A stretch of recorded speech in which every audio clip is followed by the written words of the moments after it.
During the third millennia, in a strange place known as the United States of America, a war was brewing. Brainwashed Marxist idiots in colleges across the nation clashed with equally brainwashed, anime-obsessed neo-Nazis. Starbucks windows were shattered, Dodge Challengers were totaled, and Muslims realized that rental vans were cheaper than plane tickets.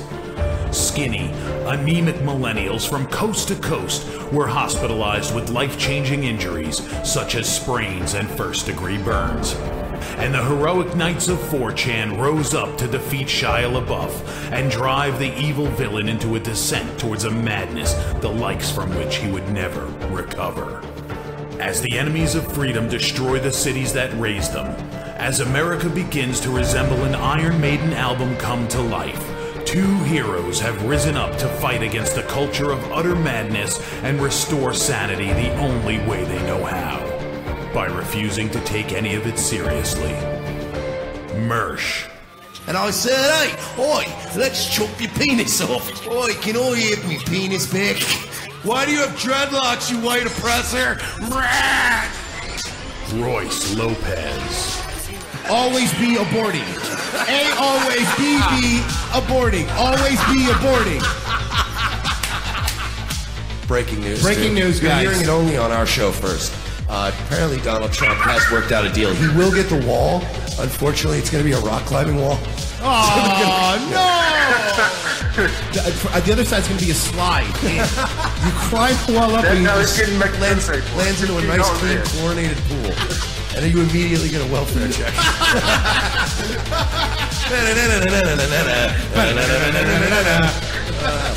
A. Oh, shit. He was a boy, he went to girl, now he wants to be a boy again. Oh, God, just stay a girl if you're going to be this indecisive. I think Caitlyn Jenner's a handsome woman with a great penis. Look, I'm not saying there's anything wrong with trannies. I just don't want to put that one's cock in my mouth. Bound forever by their mutual love of smoking marijuana, Simpsons references and affection towards Alex Jones, these two men have joined forces to bring you uncut news and opinions directly from the belly of the beast.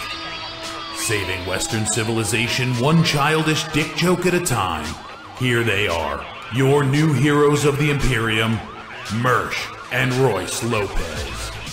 Oh, well, can you hear us? I don't know. Can you hear us? Because at this point, we don't know. Are we allowed to? Am I allowed to say anything at this point? Let's try, folks. Let's try to get through this one. All right, without getting banned, we'll do our best. Tuesday afternoon, Revenge of the Sis, the fastest growing right-wing comedy podcast in the world, despite the best efforts to make that not happen. A lot of stuff going on today. First of all, of course, I am Mike, Potato, N-word, Nationalism, Sheely. With me, of course, is Royce, Cigar, Fascism, Lopez. Hola, no se habla español. But you just said it in... No se habla. Okay, I'm not gonna Thank you. I'm not going to press the issue. Coming up in the second hour, we're going to be joined by Jasson Kessler. He is the original organizer of the Unite the Right rally. Remember the highly successful rally in Charlottesville. Went really well. And apparently they're doing a part 2, Electric Boogaloo. So we're going to talk to him in the second hour. Plus, Chris Cantwell got out, so we'll probably talk with him a little bit more about that too. But first, bummer news. Our thoughts and prayers and what have you go out to everybody in California because there's a massive wildfire out there. It's pretty much right in the town that our friends of this program, Dave Goss and Sean Griffin from KHTS Radio in Santa Clarita, they are right in the impact zone. So, I don't know. Just hope you guys are all safe. That's even scarier than TNA's impact zone, by the way. Yeah. And sorry.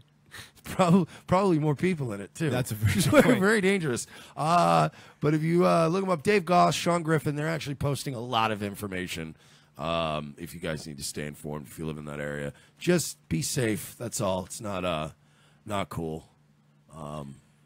So I'm not good at real moments, but it's definitely I'm worried about. Well, let me help you out. Speaking of flaming, gay wedding cake controversy heads to the Supreme Court. Holy shit. Ladies and gentlemen, the Segway Kid strikes again. Thank you. Very well. Very well done. Thank you. Oral arguments in a case of the Colorado cake baker who refused to bake a cake for a gay wedding because of his strong Christian beliefs. Hello, everyone, and welcome. What an animal. Who would do that? Who cares? By the way, having been friends with many gay people over the years, I used to be very liberal. I used to have a lot of gay friends. I was in the EDM scene, so trust me, I knew a lot of these guys. Yeah, he sucked. Before I was to judge this man for refusing to bake said cake, I'd really like to know what the cake was shaped like, what kind of innuendos were drawn on the cake, because I've met many, many gay men. There are very cool ones out there. But just like anybody, there are large groups of people who are gay who are just literally it's like the weed culture. It's their only discernible personality trait. Yeah. So I'd like to know if was this a regular gay couple that was like, could you please write congratulations, Steve and Jerry on it? Here's what he said. Or was it a dick-shaped cake squirting fucking custard-made cum I don't think shooting out? I don't think that's what it was. Okay. I think he's just. Well, I want to know. I think he's just Christian in his. He says he would make cakes for gay people. He doesn't mind. He just doesn't. It would be against his religion to make a cake for a gay wedding. Come on, man. Why don't we ban him on Periscope? Welcome to this greater debate. I'm Lauren Green. It is one of the most highly anticipated high court cases. Jack Phillips, owner of Masterpiece Cake Shop, versus the state of Colorado, which is arguing that Phillips is in violation of discrimination and civil rights laws.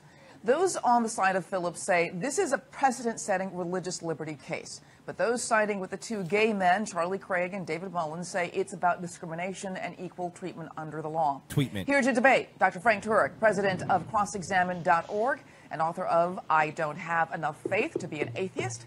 And okay, I don't need to see the cross debate. I thought this was just going to be the thing. Well, basically, long story short, he's in the Supreme Court. Yeah, and it's cost him hundreds of thousands of dollars because I believe the city said he had to sell it to them and he refused to, and they would be fined. I don't know how much money every day if they didn't. It should go to Supreme Court. I'm a free market guy.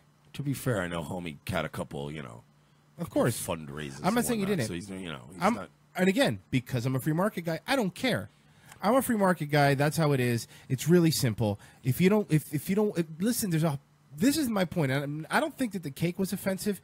What I am wondering is if they went to every cake shop and to find if one wouldn't make it, like that gotcha thing. Like I really do judge the sincerity of people and just going around and looking for controversy, and I don't know if that's what happened or not, but I think every business. Think they were doing like a gay version of Project Veritas. It's is when they set up a camera at the business end of a glory hole.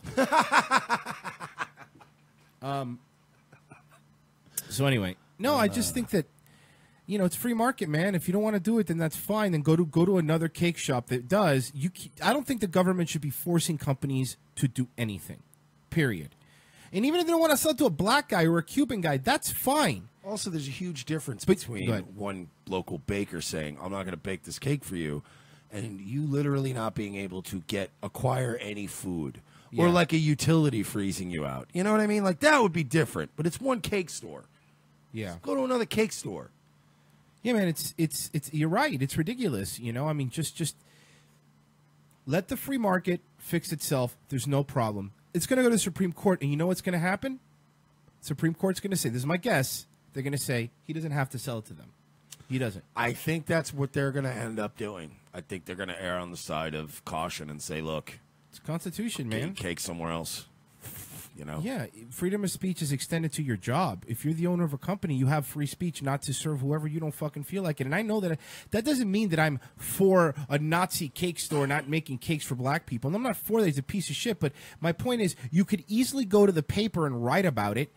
That's fine. Go complain. Say he's a piece of shit. Say whatever you want. I'll back you there 100%. I might not agree with you, but I'll back you that you should say what you want. But when you go and get the government involved, it's the same whining to mommy and daddy. The government of no state should be fucking involved in any businesses. That's why I like this tax plan too. The fucking less the government's involved, the fucking happier I am. If I went into a cake shop and I said I want to bake a cake, and I don't care what discriminatory action they took, if they just looked at me in any form and said I don't serve your kind here, my immediate reaction would be to get a hard on. Oh, ew, fuck this guy. I'm not going to give him my money. Right. And buy a cake here. You know what? Go fuck yourself, asshole. And I'd make a scene and I'd leave. What I would not do is go, I want a cake from this guy. No. He needs to make it. Like, if you're like, this guy's a dick, I'm going to go fucking spend elsewhere and I'm going to go tip the staff there extra, despite this dick.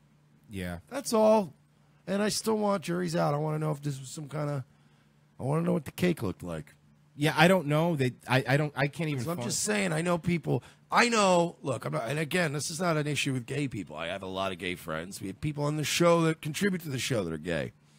My problem is with the kind of gay people that would take a cake baking case all the way to the Supreme Court. That is the kind of, meddling, busybody, tattletale. So I'm pretty sure these are attention-seeking people who probably wanted a fucking some kind of cock and ball shaped cake. I don't even think it was that. I think they just walked in there and said, will you make a cake for a gay wedding? And the guy said no. I think it was that simple. They didn't even get to the details of the cake. Why did they need to know? Because that's the thing. I don't know. And that's why remember at the beginning of this, I said, I know. But I'm agreeing with you in that sense. I don't understand the authenticity of some of this stuff. And look, it's fine. If the guy doesn't want to make it, write about it on fucking salon.com or one of your 500 liberal websites that'll fucking easily write that article. That's a HuffPo front page article in a second. You have every right to do that. What you don't have the right to do is make the government sanction people for practicing their religion. They're allowed to do it, man. They're fucking allowed to do it. There is a separation of church and state, and that also means, you guys always love saying that separation of church and state. That also means the government can't interfere with the way somebody practices their religion. They can't. And you can't force it on them no matter how much you fucking hate it. But anyway, I mean, it's ridiculous. It's getting to the point where, you keep pushing people further to the right. If you think you're winning any people over, you're not. You're not winning people over. You're not. This is just reversing what the right did years ago, back in the fucking 50s with McCarthyism and pushing Jesus on everybody and telling everybody, stay away from all that Negro music and all, like whatever weird 50s. Yeah, they weren't all bullshit. bad ideas. I agree. And then fucking stupid Marty McFly had to go back in time and introduce our beautiful white children to that devil music. It was all Marty McFly's fault. Yeah. So even black music was made by Marty McFly. But it was like the right was majorly oppressive back in the day. And then now it's like the left's trying that shit. And it's like, your average American's like, look, just fucking go get a cake somewhere else. Stop. I went to this courthouse today to pay a fucking ticket. And the line was extra long because some assholes wanted to fight over this particular guy making his cake. Fuck! It's like that kind of, I'm the kind of guy, if I could just get in and out of a scenario and I don't have to jam up the works over my horse shit, I generally try not to. I'm a low fucking maintenance guy. I'll eat food that's incorrect at a restaurant if it's still good. Because I don't want to be the guy that's, the kitchen's jammed up. I hate a fuss. People making a goddamn fuss. Stop making a fuss. If the whole world could just work a little harder, in general, on just generally not making a fuss, we would all be so much better off. Like we did the thing yesterday, the atheist billboard at Christmas time. Oh, the Bible's fake news. That's just an incendiary thing. Why can't we all just stop making a goddamn fuss? Because everybody needs to act like a child and say, pay attention to me. This is about forcing a movement down your throat. This is what's happening. And the LGBTQABC fucking 500 letters. There's a 2 in there. There's a 2. Do you know what? I know. I was fine, and this is being serious. I was totally fine with LGBT. No problem. That didn't offend me. I don't care. That's fine. I could say that. We make jokes, and we're not boomers. They're like, I'm going to call them all faggots. We don't do that. All right? We really don't. Like Mike said, he has a lot of gay friends. I have a lot of gay friends. I have gay family members. Like it's not that, but it's not good enough. It's never good enough. No matter how much to the center we move, no matter how socially liberal we get, it's not enough. Because every inch we give you, you take another double dong dildo worth of fucking length. And let's get something straight. It's a hatred of identity politics.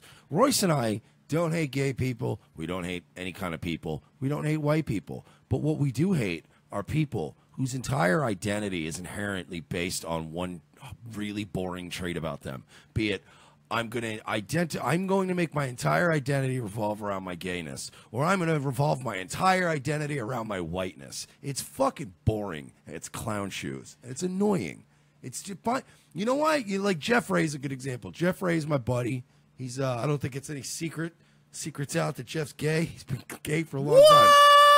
Jeff and I were like inseparable for years in Tampa. We were both degenerates at the same time. They smashed.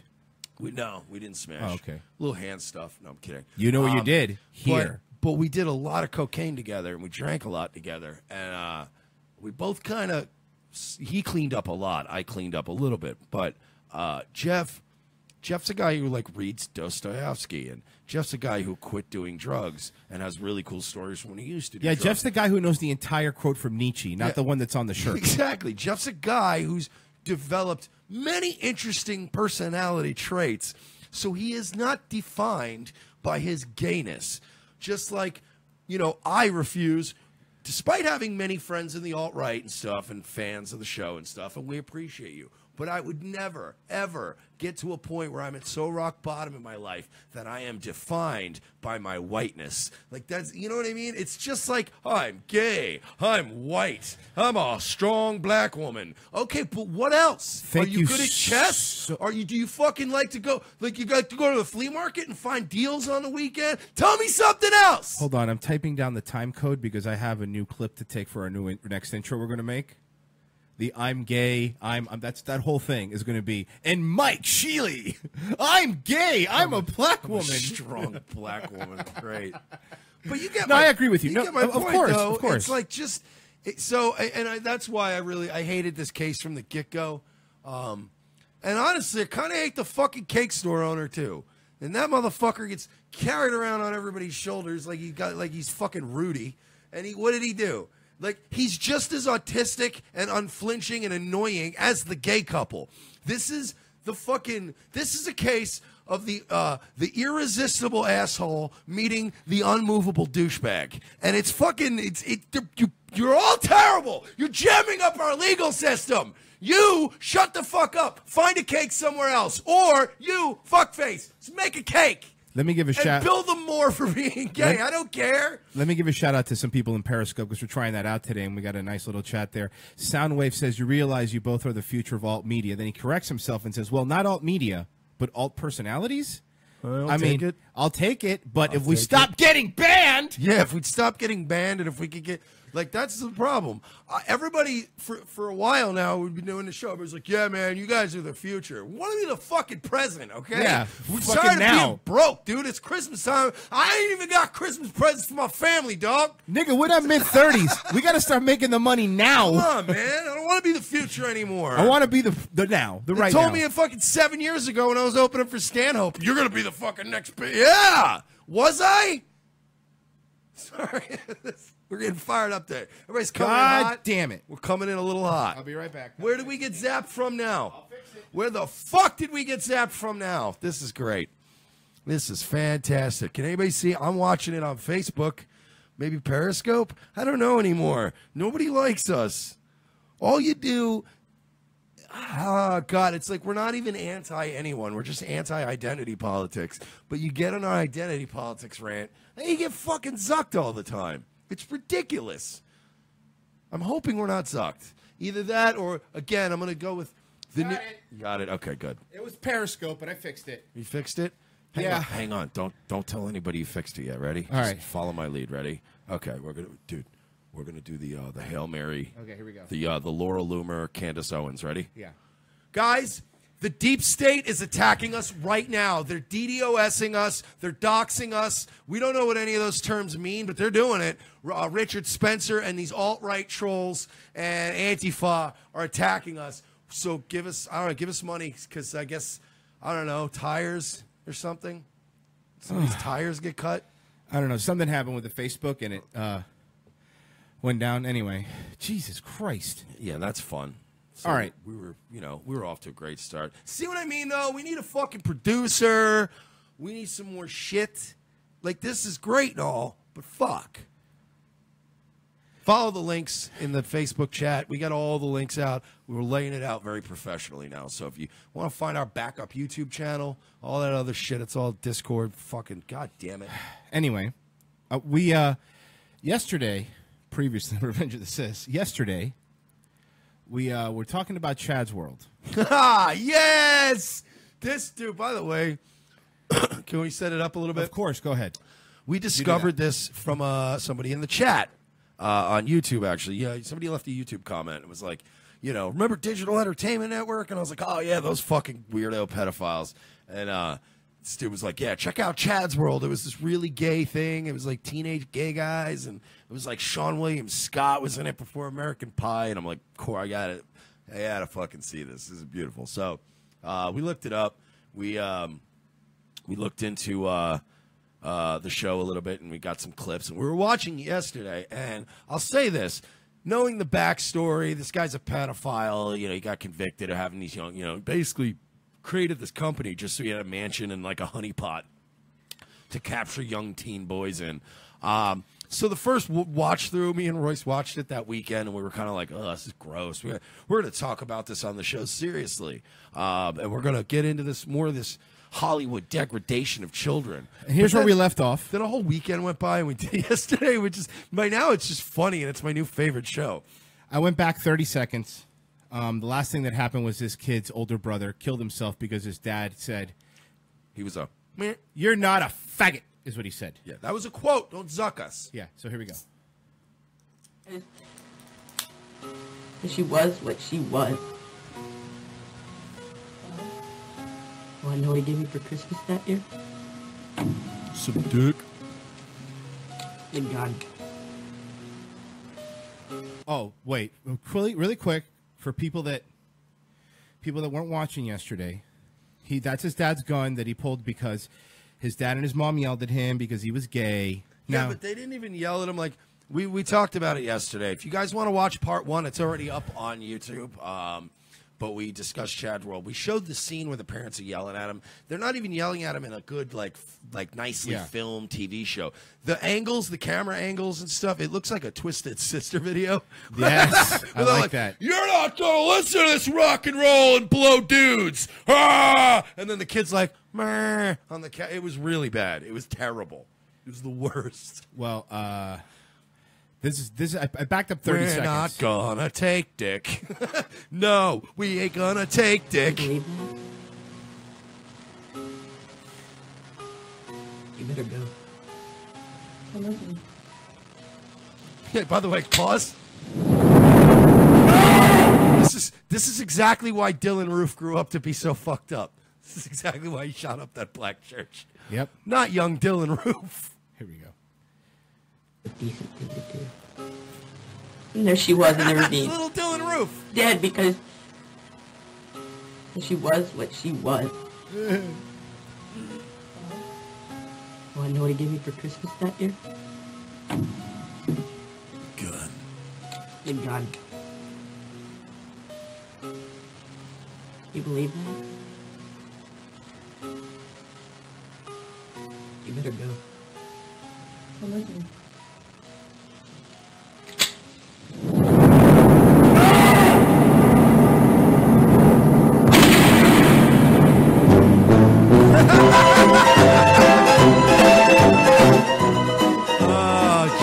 I can't stop doing it. I apologize.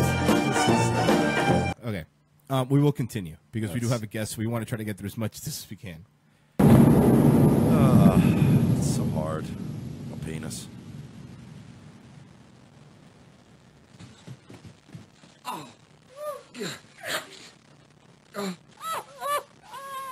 You see what I mean, honey? Well, fucking shot himself.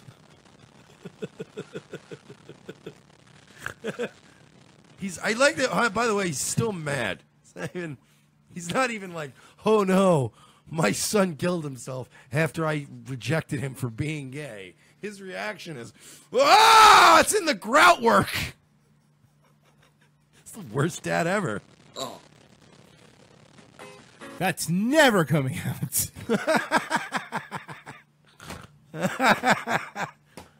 Once it gets into the baseboards, that's it. That's it. It's going to warp the wood. For the best, Diane. He said it was for the best, Diane. Did you hear that? This is so unrealistic. It's retarded. I know, it's the best. Chad's World. This is unbelievable. Chad's World. Oh shit! This is the best thing ever. Oh.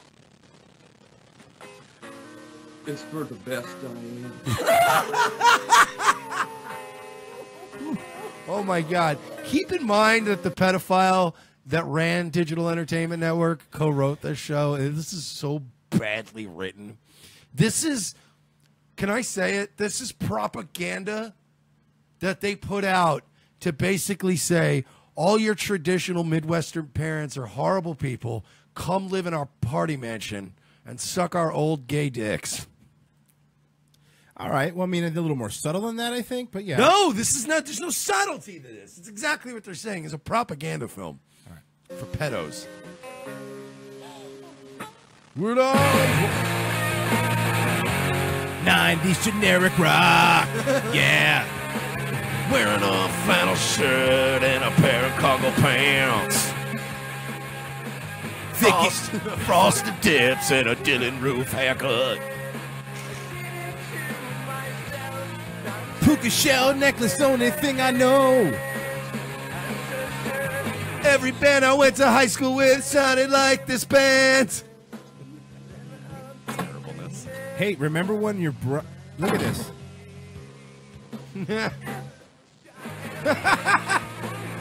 All right, pause, please, pause. Mom, Dad, I went to a black church and, I did something. Oh, no. He looks like Dylan Roof.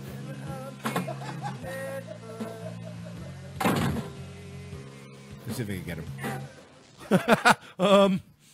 Mom, Dad, you know that black church in South Carolina? Hey, Mom, Dad, promise you're not going to get mad. Promise you're not going to get mad. Well, you know how Dad calls football players the N-word sometimes? Hey, Ma, so you remember like 6 months ago when I hit that kid in school and they suspended me and you were really mad? Yeah. This is kind of like that, but worse. Chad, It's not mine. It's probably what Dylan Roof said. Yeah, about his Baby gun. degenerate. And my kid is the greatest. Oh, they also have the gay commercials in here. You know her. She's Ellen, and she's gay. That's Ellen's mom. For too It long, is. gay Americans have suffered It really is. No. Yeah. I thought you were joking. or excluded from the basic protection of law. We must share that burden as a family. So let's not waste one child and let them all reach for the stars. Hey, how about they reach for their work boots and a hammer? Yeah. That's the fucking problem. Or how about Everyone's this? reaching for the stars. Yeah. Or how about this, grown-up LGBT community? Why don't you stop reaching for them? Should leave them alone. Yeah, stop reaching for their waistband. Yeah, seriously. Fucking a whole community of Kevin Spaceys. Why don't you dial it back? If we lose you, we lose your ideas, we lose your spirit, This is so crazy. we lose your eloquence, we lose your enthusiasm, we lose your talent, we lose your dignity, we lose your effort, we lose your inspiration. And we lose your dick in our butts. Lose.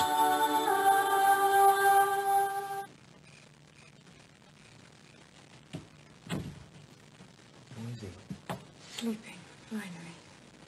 How could this happen? How can a 15-year-old boy make decisions like these? Kevin, you Have you tried fucking his mouth? I mean, that's where this is leading to, right? That's like the only way. This only makes sense. So, what are we going to do about this little Dylan Roof-looking motherfucker? I was 15 and we suspected long before that. Paul was just a baby. Maybe living with a monster like Jack has something to do with it. Maybe a little clearer. I don't want you near Chad. So did these guys look? Digital Entertainment Network was worth like $58 million at one point in 1990s money. Which is not like real money, as we've learned. Could they scooped up maybe a couple boom mics or no? Okay, just making sure. They're expensive. Who directed this? The guy from the fucking is this Tommy Wiseau or no? Not even Tommy Wiseau. This is fucking Birdemic bad. Birdemic good. Sorry, you're right. Correct. We can't afford to move, and they're not going anywhere. Kevin?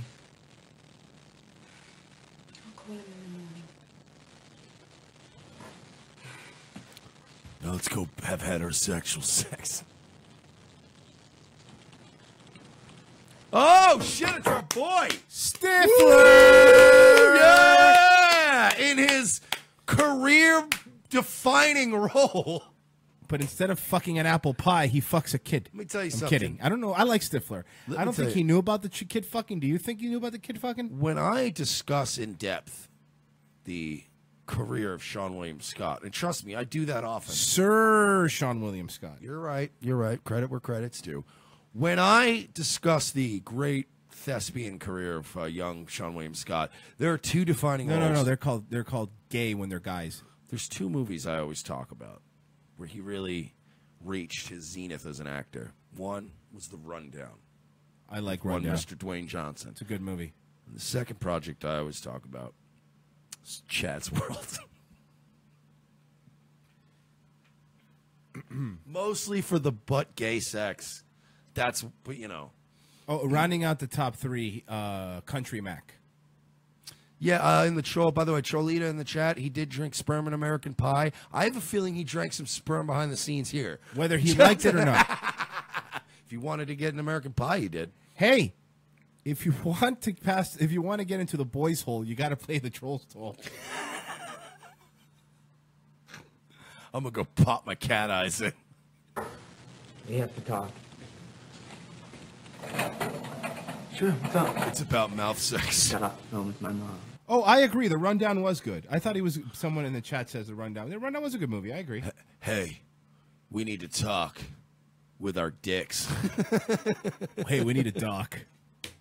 We need to doc. All right. Is that how they exchange? Oh, you know what it is? Gay people exchange information like the Avatar aliens, but with their dicks. They connect them. It's like a tree of life. I don't think there's any science to support There's that. no science in Avatar either, and it made $1 billion.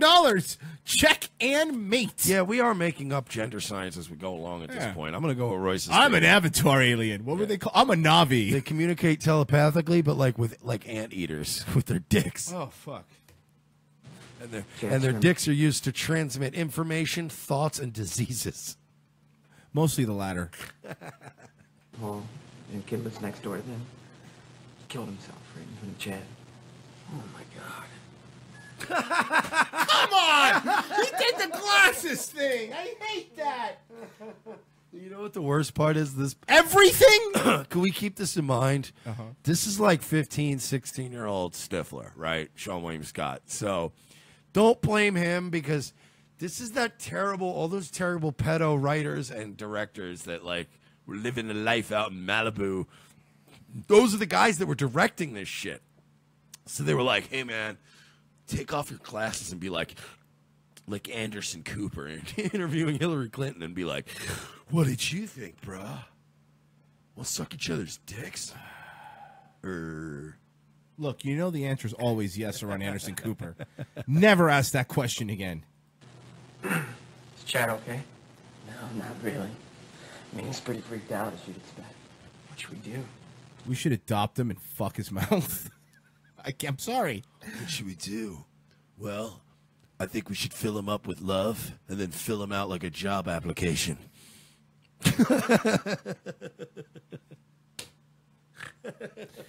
By the way, the YouTube person that they do request manual review, these are all jokes, so don't count this against us. Thank you. And also, you know, make our videos monetized or we'll kill you. No, we're not going to kill you. He's kidding. Yeah, I'm just kidding. I'm calling an agent.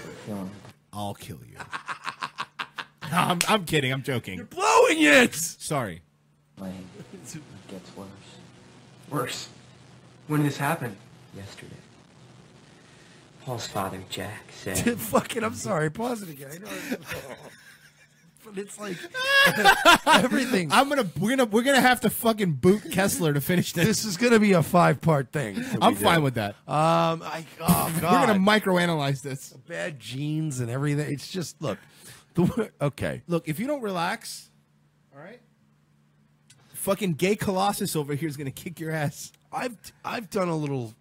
I've dabbled in skits and on-screen stuff, and I will sit there and be a perfectionist to make things sound natural, like they're a conversation. It's one of my pet peeves to have people be like, "Hey, I need to talk. Chad somebody killed Chaz's brother killed himself." Hey, look. Don't even bother reshooting it. Done. I've seen your demo reel. Did some horrible things, Jim. I mean, he blames us and he blames Chad. Us? What do we have to do with it? Paul was gay. Oh, Jesus. My parents are worried. I mean, I guess Jack's pretty unpredictable. NRA, Milton, right, all that. What? Does the NRA have to do with anything? Because, dude, bigotry. Okay. Patriarchy, white man. Okay. Islamophobe, something, NRA, Trump. Even though this was the 90s, still Trump. Trump is so bad that they even saw it back then. Fucking God, your propaganda. You lay it on so thick, you fucking amateurs. You're afraid something might happen to Chad. Even just seeing the guy freaks him out. That fucker lays a hand on Chad. Come on. I think it'd be better. If we just removed him from the situation. Now let me suck your dick, so you calm down, and then you could suck my dick. And then when we get the kid here, obviously, we're going to calm him down by sucking his dick. And also having him suck our dicks. Okay. And then we all dick suck, and it's like a big thing.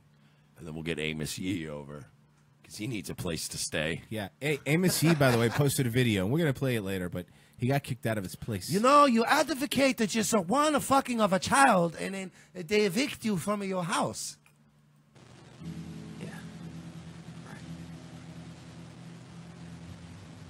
Talk to your brother. He's might you should go stay with him if you want. We could come see you whenever you want. Did they leave the microphone outside of the window too? I think no, they did. Holy fuck! Sounds so bad. It's just a quick plane flight away. The weather certainly is nicer there. Why are you saying it's okay for me to stay with Kevin and Jim now? Because they're gonna fuck your asshole rotten. That's why. All right. Begging us for years. Now you don't want to go? Your dad has to work late, and I have the swing shift at the hospital. I know how hard it is for you living next to Paul's dad, and frankly, we're both worried about what he might do. Listen, if you don't want to go, it's okay. We just wanted you to know that you can if you want to. What'd Kevin and Jim say? They'd love to have you. They're on their way. What about school? Don't worry about school. Everything will work out. Oh, yeah, there you go. How'd that message work out for you? Don't worry about school. And wait a second. This is the good guy? Who's the good guy in this? No, this is the whole point. This was propaganda. That's what it was. It was and is. And that's not an indictment of the gay community. It's an indictment of Mark Collins Rector and that Brian Shockley guy and the fucking Brock Pierce. Those guys were pieces of shit. So this is in no way any condemnation of the broader gay community. But this particular company, this particular project, it was pedophilia grooming propaganda. And people that watch shit like this would be like, oh, I want to live that life. And they'd be like, well, come on out to Hollywood. Pew, pew. Male Amanda Bynes. What do you call it over there? What? Hollywood? No, check it out. This is right? good. This is guys. Like guys, this, sit right? down. Shh, put on your laughing ass. All right, here we go. I call it Holly Weird. This guy is a creative You know genius. Because they're like a bunch of crazy people out there. About Paul's funeral. His father asked us not to come. What? It's a family-only service. He said, and I quote, I don't want your little faggot friend to be at my son's funeral. I hate him.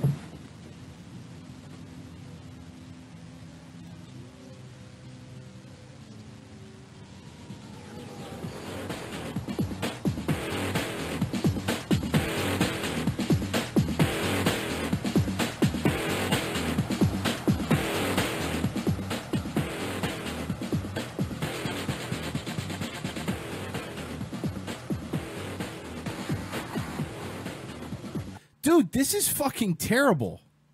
Terribly great. Yeah, well. Can wait till they get to the butt fucking parts. Jesus Christ. Hello! Oh, Mama. So you brought the troops with you? Always. Now, I wish there was a way to tell he was gay. Jim still hasn't quite gotten over that mother-hen complex. Can't be too careful. Where's Chad? He's in his room. He's been staying down there most of the time. So you want us to fuck him to death, or how do you want to work this out? Are you going to be filming the camera? Because you know how much that sells for on the dark web? Are you okay? Are you okay, Karen? Come on inside. We got coffee. Coffee? What was that about? Coffee. Hold on. Coffee. Can't be too careful. Where's Chad? He's in his room. He's been staying down there most of the time. That's fine. No, we don't need another take. No, no, seriously, I mumbled through that. No, we nailed it. No, I mumbled through No, that. it's fine. We nailed it. Let's shut it down. We got to get to the pool. Oh. We got kids to fuck. We got craft services coming. Everything's catered. We got the parents staying at the Quality Inn down the street. At the Oakwood Apartments in Burbank. Yeah, we're on to you, Hollywood. Dan Schneider. We know where your little pedophile apartment complexes are. Okay, Mom.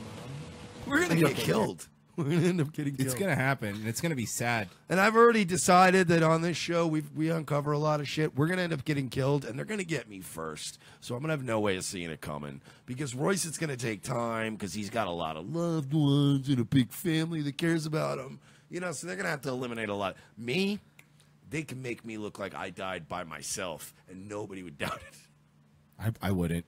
No, even Royce, he knows me really well. And if they found me with, like, a fuckload of morphine in my system and Xanax and booze, he'd be like, oh, he probably... it was a Wednesday. But, like, no, I've come a long way. Royce would just go, hey, he probably slipped. Everybody slips up sometimes. It happens. Come on inside. We got coffee. Coffee. Oh, lovely. Told you that was Ellen DeGeneres' mom, because there's Ellen DeGeneres. Hi, I'm Ellen DeGeneres, and I want to... This was when Ellen DeGeneres could actually, you know, she could get it. And also, before she was bought out by the CIA to talk to Jesus Campos and be the only person to get the information. Allegedly, we don't know. Dance. Yeah, now we're going to get double killed. But yeah, Ellen back in the day, bro. Oh, yeah. We're giving her a dickin'. tell you about an amazing place, the LA Gay and Lesbian Center. I bet it's a fantastic place. Just don't go there with a black light. Been around for more than 25 years. I want to tell you about the greatest place with a 40% suicide rate. And you go walk in and women are just smushing vaginas together. It's like magic. Smushing them together. All kinds of free and low-cost services, such as counseling, legal aid. By the way, I want to be clear. I still masturbate to lesbian porn, right? But I'm also going to make fun of it. Yeah, of course. It's the American way. I want to tell you about a great place in Los Angeles. It's like Disney World with AIDS. So Busch Gardens? A little Florida humor for you. Oh, my God. That's a fucking... If you guys don't know about Tampa and Fowler Street, wow. That was a fucking... Oh, my God. You know, sometimes it's a zinger for like 20 people, but God damn are those 20 going to slit their wrists from laughing so hard. Busch Gardens is the only theme park that at the top of most roller coasters, you see a bail bonds place and a KFC. Yeah. It's... All right, so check it out. Busch Gardens is a cool park. Yeah. It actually no, it is. I agree. But it's in the absolute worst part of Tampa. It's like if they built it on a garbage dump, It would have been It's actually better. not super far where the gay serial killer was. It's really bad. Yeah. That was funny, man. Holy shit, so Busch Gardens. HIV testing and medical care, a residence for homeless youth, art and writing classes, employment and training services, even coming out support groups. You're not alone. The LA Gay and Lesbian Center will be there for you as long as it's needed. 213-993-7400 if anyone needs to call. Yeah, you know, you need to call. If you're one of them. Tell them Roy sent you. Oh, God, that is just... Oh, by the way, not many people know this, but the LA Gay and Lesbian Center, every Friday is kids get fucked for free. So it's one of those only the Fridays. I'm kidding. It's actually Thursdays, industry night. Special thanks to Ellen DeGeneres, the staff of the LA Gay and Lesbian... Okay, whatever. Yeah, whatever. Be confident. I'm not watching another You video. guys talk it over. I'm gonna go outside for a second. Really?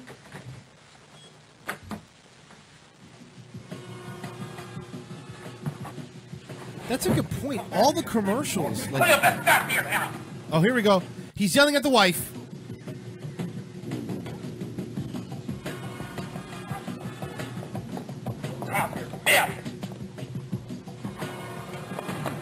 So bad.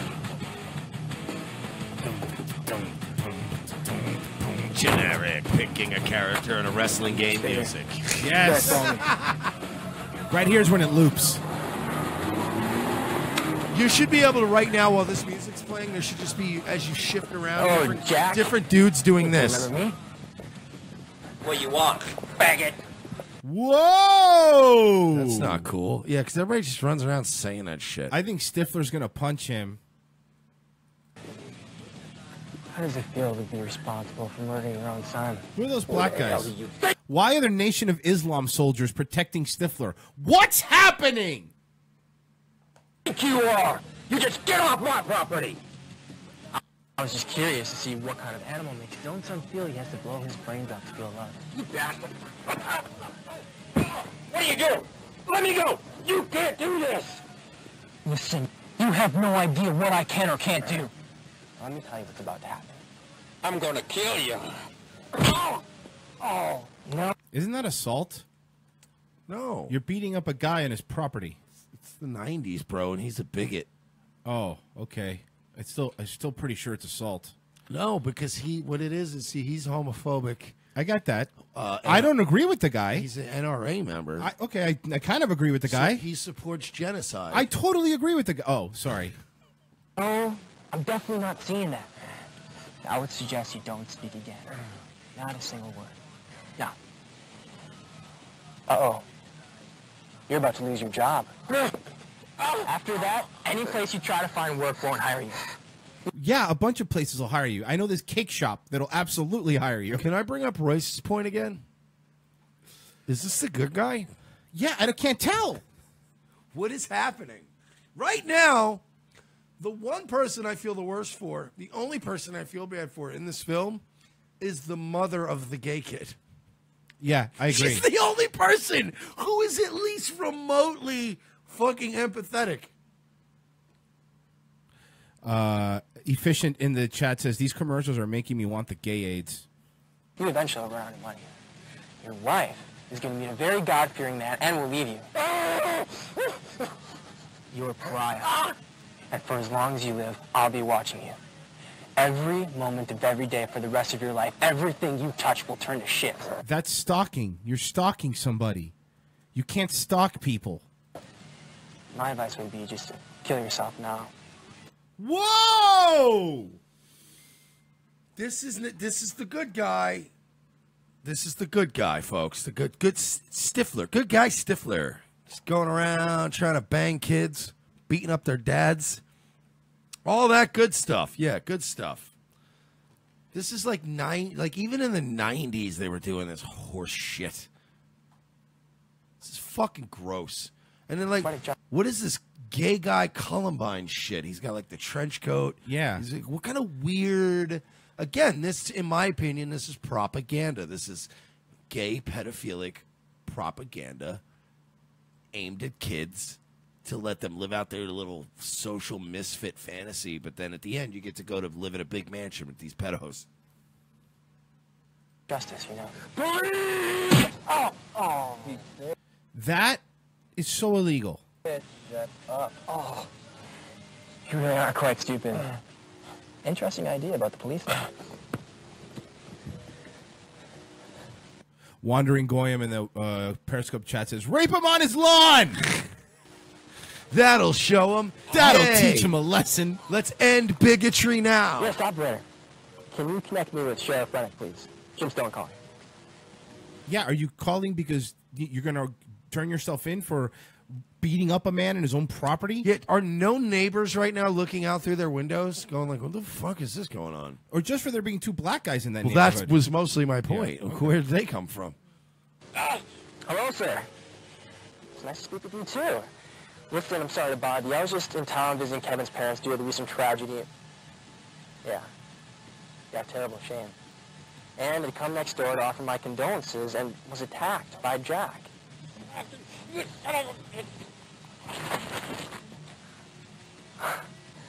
No, I'm fine. Well, I was with friends, and they helped me. He's out of control. Remember, kids, if there's a bigot that you don't like, get two big black guys to beat it up and then call the police and waste their resources by lying to them. That way you get what you want. Which, by the way, what you want is his young boy child. So we haven't restrained. Prosecute? No, not yet. Oh. Okay, sir, thank you. We're ready for the officers. Chad's world. But if you just said prosecute, no, not yet, then they're not going to go out there because then either you're going after them or you're not. And also, by the way, when you call the police, they don't talk. The 911 dispatcher doesn't go, are you going to prosecute?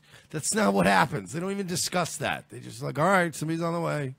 Dang. We'll let one of our fucking henchmen figure it out. All their money went to fucking kids and none of it went to production. No, that's what I mean. We were talking about this yesterday. I would have worked for these guys. Even back when I was in my fucking late teens, I would have done better work. And you know what? I'm not saying I'm into kid fucking, and I would not even try to offer them advice in that area. But I could have helped them in production. Yes. About killing me? Well, please try.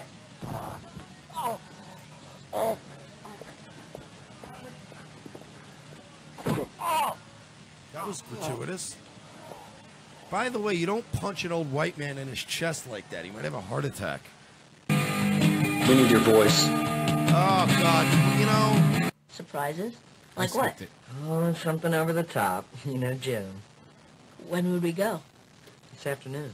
I have a meeting back in L.A. tomorrow. Huh. My cock meeting your mouth. Should I be packing? Yeah. Your ass with my cock. Okay, no more, Mike. Stop. I thought the idea of Jim's grab bag would win you over. Yeah, pack. Speaking of grabbing bags. Speaking of ideas, I have wine and Xanax, and I'm going to ply you with that later. And then I'm going to fuck your sleepy little butthole. But just for I love the necessity. fact that the LGBT community thought that the best way to improve their social standing and image in the 90s and to try to kill some of those stereotypes that they're all these degenerate drug-using pedophiles was to hire a bunch of degenerate drug-using pedophile gay people. Okay, I like this. To make revenge rape fantasy porn. Maybe that wasn't the best. And then throw in an occasional commercial with Ellen DeGeneres going. And hey, her mom. Hey, if you need resources, if you have guys who live in mansions trying to fuck your mouth and asshole and give you crystal methamphetamine in 14, maybe this isn't a good lifestyle. That's what I'm saying. We'll get you some new clothes. Stay in school, You know, Mom, kids. half of the stuff is probably yours anyways. You know what else is mine? Your asshole. Come on. Take your clothes off right now. Let me fuck you. I can't. Kev, you better come outside. Jim's talking to the police. Oh, no. I don't suppose it's about making a contribution at their charity ball this year. Who says that? Why would that be the first thing on your mind? I hope it's not about charity ball donation. Good writing. Let's try this, right? Let's do this roles reverse, right? Royce, you're not Royce. You're one of our mutual friends. You're going to come and tell me, hey, man, Royce is outside right now talking to the police. Hey, man, Royce is outside right now talking to the police. What? What the fuck? Why? Oh, they're bugging. What happened outside? They're bugging about the charity bowl. Oh, okay. Well, that's like definitely not the first thing I would have thought of. So thanks for informing me. Yeah, that's no problem. So why don't I go suck this kid's dick?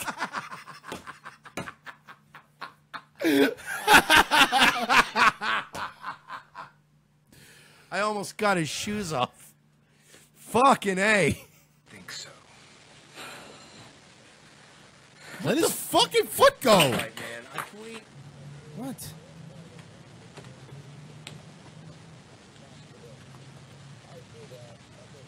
Thanks for the help. I really appreciate you coming by yourself. Oh, Chuck, Kevin, Chad, how are you? What happened? You know what You else said I this hate? was This is another one. This is like another thing that people write in scripts, but you don't actually do it literally. You never name all the people you're approaching.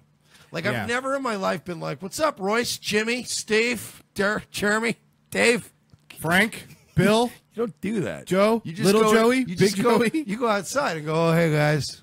What's up? Why are all the cops here? Is this about the charity bowl? Or about this kid I just fucked? Went over to offer Jack his condolences and got attacked, but lucky for him, what did you say those guys were? Employees. They do computer programming for us. All right. Fortunately enough, they're able to restrain him. You know what the answer to that question wasn't? Shareholders. Locked up. Well, it's been difficult for him, but can't slap people around. We don't allow that. Are you arresting him? No, we're going to take him to the hospital. Hospital? The nervous hospital. Slipped and broke his jaw. I reckon Yeah. little Well, I Chad worked didn't it. mind what they was doing to him.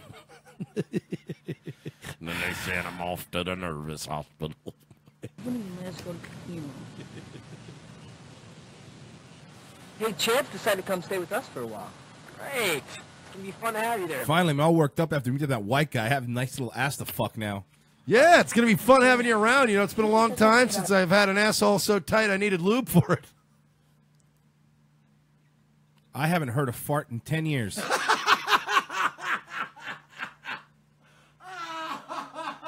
No, you misunderstand my joke. It's because their anus is so loose. Okay. Okay. I hate to say this, but we're going to have to continue this at another time. Yeah, we're going to go part 3. We'll go part 3. I don't care. This is some of the best stuff we've done. I love Chad's World. Remember to stay tuned for Chad World Part 3, which will be tomorrow. We're going to go to break right now. Can we do the shilling? Yes, do the stuff? shilling. Patreon.com or paypal.me/We're Not Sorry. ROTC Media on Twitter. Follow us, subscribe, YouTube, like, iTunes, rate us. All that. Anything you do, you think you could do to improve our show, we appreciate it more than you ever know. We love you guys. We'll be back. Second hour with Jasson Kessler.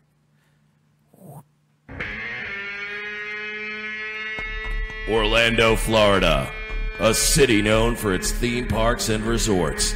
But peace is threatened as a wave of crime has turned this once beautiful vacation destination into a haven for gangs, thugs, and terrorists. I need backup! Holmes nightclub!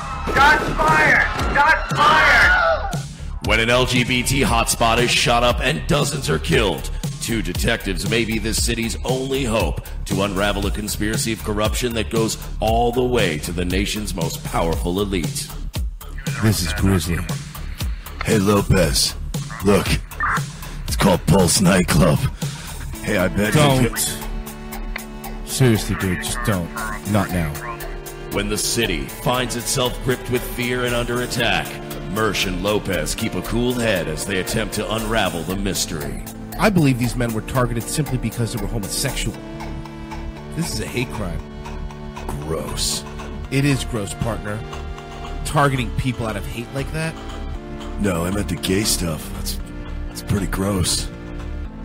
These 2 no-nonsense cops are about to find themselves dragged into a world of political intrigue and international terrorism, and they may be the only hope to save the world. I I got a morgue full of dead bodies with neon mesh tank tops, a dead suspect, and no motive. The mayor is on my ass. There's more to this case than we're seeing, LT. I think it's terrorism. I agree with Lopez, Chief. It's definitely terrorism.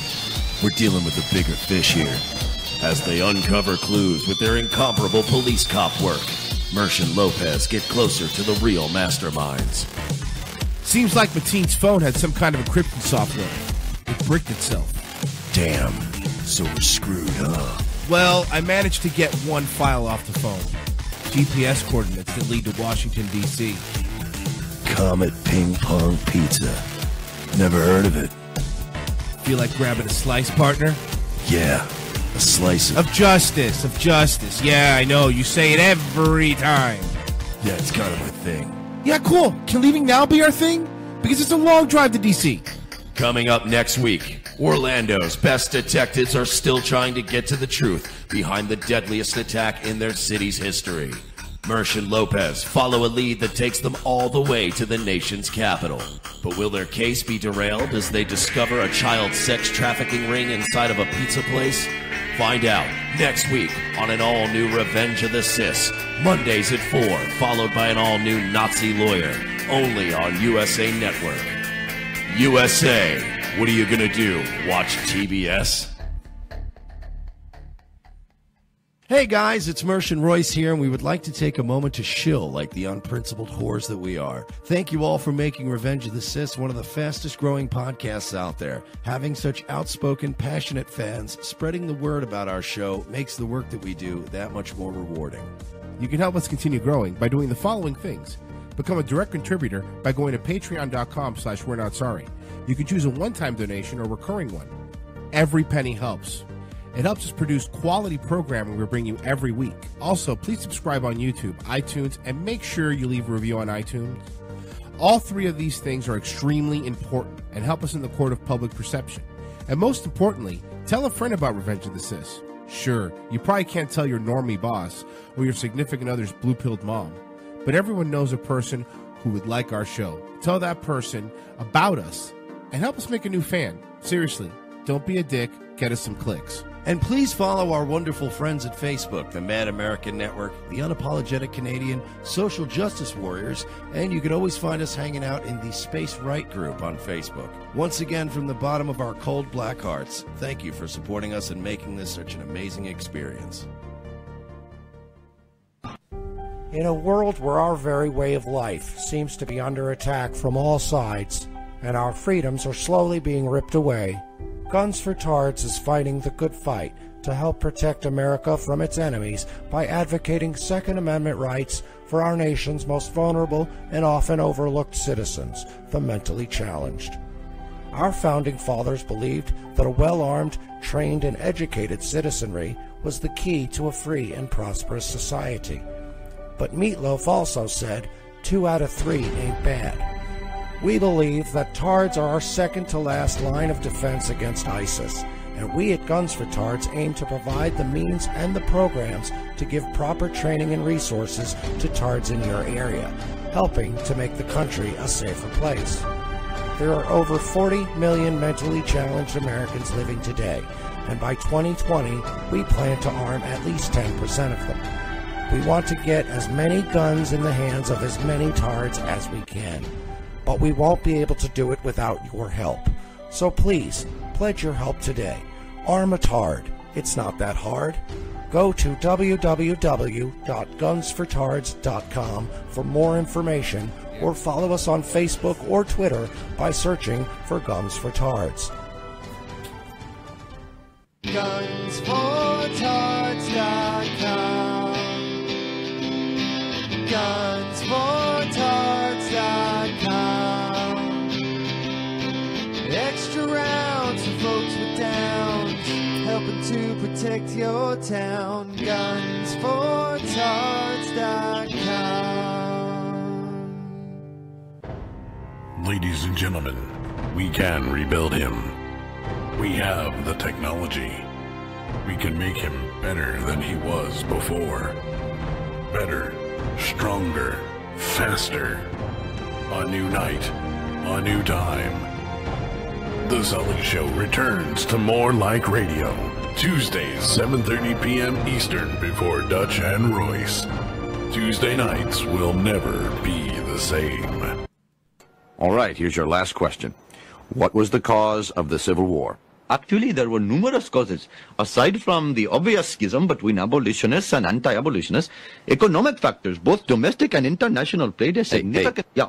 Just say slavery. Slavery it is, sir. Yes, I am a citizen. Now, which way to the welfare office? What? I'm kidding. I work.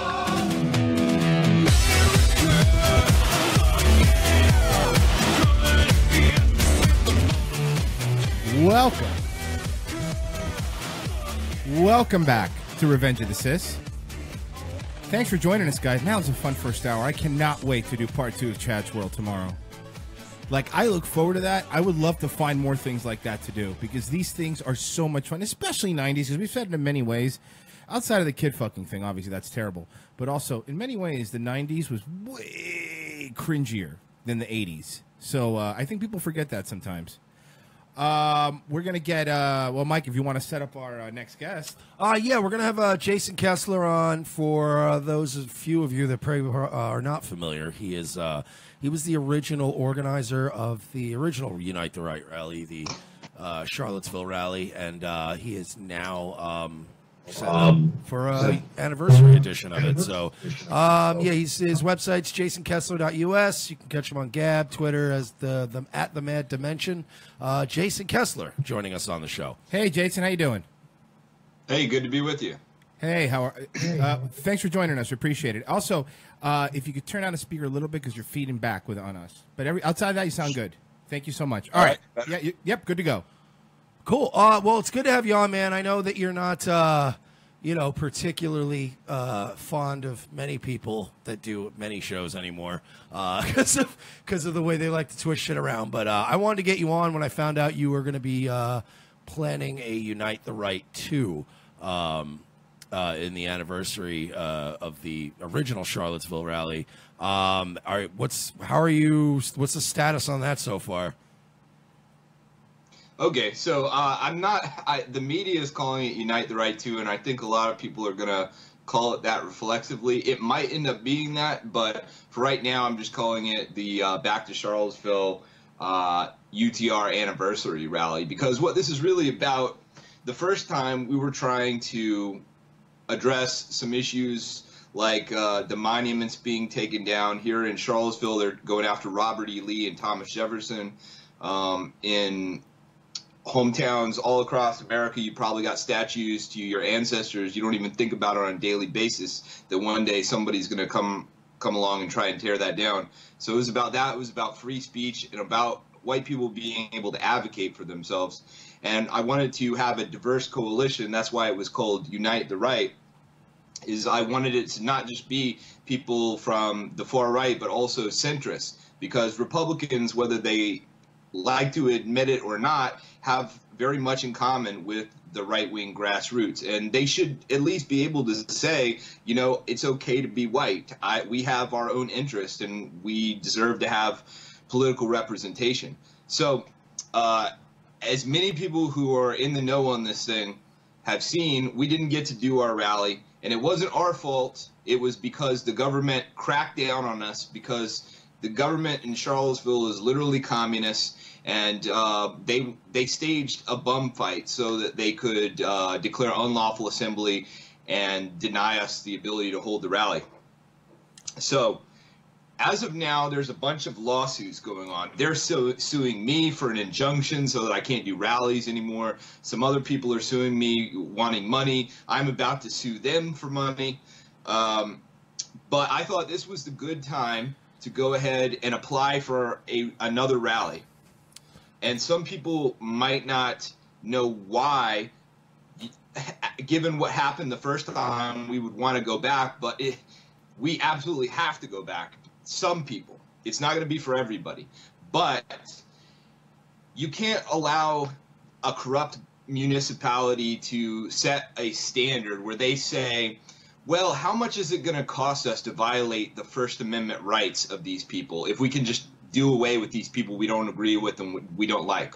Oh, it's going to cost us $1 million in legal fees? Fine. I hate these people that much that I will pay $1 million to be able to violate their rights. So what we do by going back is we say, we're going to say, fuck you, pay me, and we're coming back. Okay. Now I have a couple questions. First off, you said it wasn't for everybody. Who is this for? Who is this rally for specifically? Like, or well, since you're not calling it. Since what I mean by no, go ahead. Sorry.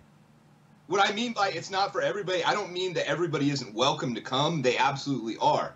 Just like the first time, I have the same organizing principle that anybody's welcome to come so long as they are peaceful and respect the speakers. What I mean by not everybody, it's not going to be for everybody, I mean the temperament of people.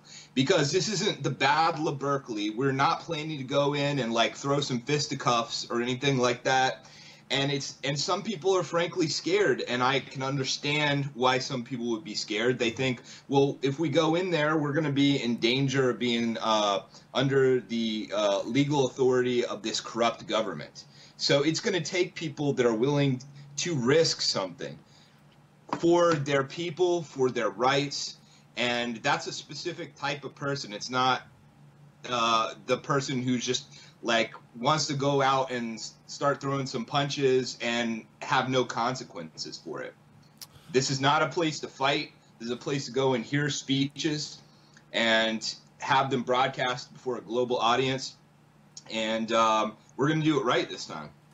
And are there any adjustments being made to operational security and things of that nature? Because I mean, last time, and again, I'm not gonna fucking take sides on this because there is, you know, Trump was right the first time when he said that people on both sides are being ridiculous. There are elements on both sides that are, you know, distasteful. With that being said, I do think that there were some things that the town did that made things very unsafe. But are you guys going to plan contingencies for that this time? Because obviously, if anybody gets a fucking scratch on them this time around, it's that people are going to get crucified. It was set up to be the way that it was. There was a 220-page report that was released today by independent investigator, former prosecutor federal Tim Heafy, that said that the city council was getting in the way, trying to have the rally shut down. And before the rally took place, the chief of police, Al Thomas, was saying, let them fight. It will make it easier to declare an unlawful assembly. So they wanted to have the Antifa right in front of the rally, so there was no way. Like, either you're stuck there in front of these Antifa, and what they do is they have a line of people in the front who are nonviolent for the cameras, and then they have people behind who are throwing feces, throwing urine, spraying bear mace, throwing bricks. So they're not nonviolent, and the only way for people to get into the rally was to push through. And that shouldn't have been a situation which was set up in the first place, and I think that the independent investigator identified that. So here is how things are going to be different. Number one, the eyes of the world are going to be on this thing. Not that they weren't the first time, but this time you're going to have federal, you're going to have state oversight of this Charlottesville government. Second, I have a legal team now. The first time I was just a guy who was trying to put on this big event. When they tried to have it shut down, I had the ACLU come in and back me up. But the ACLU is very left-wing. They were interested in having their token right-winger to support, and when things went south, they didn't press the city of Charlottesville for violating the federal court judge's ruling. They just let it go because they didn't want their donor base to be upset with them. So now I have a team of lawyers who are working with me to sue the city of Charlottesville, and they are like knee-deep in all of this stuff. These police, the city government is going to be watched every step of the way. We're going to force them to put their security plans out front so everybody knows what's expected of them, whether that's the right-wing people, whether that's the left-wing people, whatever. So specifically, the main issue that would have solved everything is the Antifa can't be allowed in the street in front of the ingress and egress points. They can't be there to attack people or obstruct people. So we are going to make sure that those Antifa are out of the streets. They can have an area behind barricades, and people can come in safely and do what they're going to do. And we're going to be putting enormous pressure to put on the police that you're going to arrest anybody who's violating the felony no mask law or bringing weapons into the rally. So from the city's perspective, they want to do things differently as well. That I think will be helpful for us. I think that they're going to go with the prosecutor's plan, which is something called the stadium approach. So it's going to be something that's going to require an enormous amount of resources from the city, but fuck them. They violated our rights. I don't care how much they got to pay. They need to make it right. They're going to cordon off a massive area around the park, which is going to be like a couple of blocks at least. And that's going to be blocked off with police. There might be checkpoints where people have to go through and make sure that they don't have weapons or whatever. So I think that's going to be positive. I think just disarming both sides would be in everyone's interest as far as doing a free speech rally. Now, couple questions from the chat. No, number one, no tiki torches this time, right? Because that's not great. The optics I don't of that. think I'm going to do the tiki torches. You know, I mean, you got to leave some room for negotiation and how things are going to play out. I know that there's a lot of people that love doing the tikis, but wasn't that a Spencer I have my thing, own though? idea. I have something else which will be just as visually impressive, and that's really why people like the tikis, is because they look visually spectacular at night. So I've got an alternative to that, and so for people who are going to be in the planning group when we get closer to time, I'm going to be talking about that, and we can have that conversation. Now, another question. Is your legal team really good if they're not Jewish? Because, you know, that's a big part of it. Yeah, that's a good... Gotta have one in there. You know, the ACLU attorney who allowed this first rally to happen was Jewish. That's kind of funny. But they got a lot of backlash over that. That's good to hear. I think our guys are really solid. Okay, no, that's good. You got to check. No, now get Kyle Bristow, Nazi lawyer. Oh, Kyle Bristow. No, but okay, another question though that I have is, do you have a lineup of people you want to be speaking at this, or you haven't planned that far ahead yet? Yeah, I certainly have a wish list, but I can't talk about that now. That's one of those things that I need room to negotiate. Okay, I was wondering if you had any people that. But if people want to suggest, if there were people that weren't at the first rally that you wanted to speak, maybe you can send me a message and I'll get in contact with that person. Okay, cool. I'm going to recommend myself, but in the third person, so it sounds like somebody else. Yeah. How about Mike from Revenge of the Sith? I'll do it in I'll be like, hey, you guys should have that guy Mershon. He's pretty awesome. He's a good speaker. Now, are you gonna do anything to? Someone else asked in the chat. I can't even give him credit, but they asked, "Are you gonna do anything for trolls that might show up with Nazi flags and try to incorporate themselves with what you guys are doing?" You know, we had contingencies for that the first time. There was, as far as I know, just one guy with the Nazi flag. Of course, the press is going to focus on that. Was that what was supposed to happen? I think we're going to do this over again. And if you have solved the issue with the Antifa not being in the front, attacking people on the way in, you're going to solve this issue, because we were supposed to have our security people at the two front entrances at the corners of the park, and there were supposed to be police officers there helping them bounce, and we were going to boot anybody who was bringing in stuff that we didn't want, like those swastika flags. And look, some people like to do the salutes. You can't do the salutes at this thing either. I'm going to be much more firm about that, and I think we're going to have some of the people who are more in the leadership are going to be more assertive. If you see anybody who's doing that, if you see anybody with these flags, go up to them and tell them, knock it off. Well, and that's one of the things, too, I was going to actually say, when you pointed out the guy with the Nazi flag, are you talking about the guy with the Nazi flag that was completely, like, fresh out of the bag and had the cargo pants and had the shirt that said he had what's going on with that guy. He had a T-shirt on that said, "I'm totally not a Fed." I don't know. I mean, the word got out so far beyond what my group was or the podcast I was doing. There were random people showing up.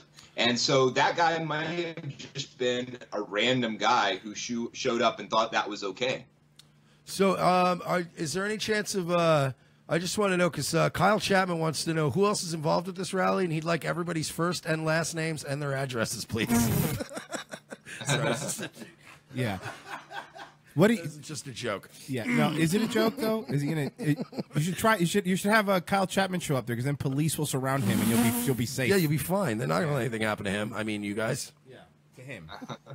Confidential informant. Listen. I do agree. I will agree with you on this. I do agree that the city, regardless of what you guys are saying, it doesn't matter. It shouldn't be a reason to number one, not let you guys peacefully gather. You know, one person does something bad. I don't think that. You know, that should stop anybody from saying what they want. And secondly, Cantwell being in jail, for how long was he in jail for? He was in jail until yesterday. Out. Regardless of whether you like the guy or not, no one. He's about to get out. I don't know that he's actually gotten out yet, but he's about to get out. Oh, I thought he posted bond. He did, but there was a requirement that he have a these motherfuckers court-approved domicile in Virginia. What? These motherfuckers. He can't leave the state, so they're just looking for a place for him to stay, and then he'll be out. These motherfuckers, man. God damn it. I've been in jail once before. You know, there are some people who are starting to get to the point where they say, hey, the Unite the Right people's free speech rights were violated. So, like, even though their vile, disgusting, awful speech is terrible, they should be allowed to say it. Well, we didn't get to speak. Who knows what we were going to say, you know? I mean, how do you know it was so vile and terrible? I do specifically recall you trying to have a press conference, too, and that not even being a thing, because it was immediately just an overwhelmed crowd of people, and you're like, all right, well, fuck it. They're not doing this. It was like there was no, there didn't seem to be cops anywhere. A weird, surreal experience because after the rally was over, I mean, first I was still in shock that they disbanded the thing and we didn't get to speak. And then there's all this stuff on the news about the car incident and about a helicopter going down. And I can't even believe it's real. I'm like, what's happening right now? And I'm watching every channel. I'm flipping CNN, MSNBC, Fox News, and all of them are like, white domestic terrorists, neo-Nazis, blah, blah, blah. And I'm like, no, these guys completely have it wrong. I mean, these Antifa were coming and attacking people who were from a variety of the political spectrum, who are the most controversial thing they were trying to do is just stand up for these monuments and stand up for white people, just like every other race is able to stand up for themselves. So I wanted to go to this park, McIntyre Park, where Mike Enoch was speaking, and there was a Fox News reporter named Doug McElway.